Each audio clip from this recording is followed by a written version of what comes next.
সুপ্রিয় দর্শক, ভারতের লক্ষ লক্ষ নাগরিক বাংলাদেশ সীমান্তে অবস্থান করছে।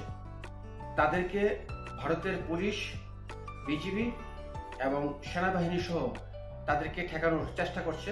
তারা বাংলাদেশ অভিমুখে তারা যাত্রা করবেন এবং বাংলাদেশে তারা অভিযান চালাবেন। তাদের অভিযোগ, বাংলাদেশে প্রচুর পরিমাণ হিন্দুদেরকে অত্যাচার করা হচ্ছে, নির্যাতিত করা হচ্ছে, হিন্দুদেরকে নিধন করা হচ্ছে, হিন্দুদের উপাসনালয়গুলোকে ধ্বংস করে দেওয়া হচ্ছে।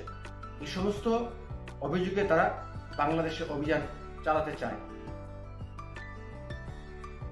আমরা বাংলাদেশ স্বাধীন হওয়ার পর ৭১-এর পর থেকে আমরা এমন পরিবেশ আর কখনো দেখিনি। ১৯৭১-এ বাংলাদেশ যখন পাকিস্তানের কাছ থেকে স্বাধীন করা হয়, তখন সেই যুদ্ধে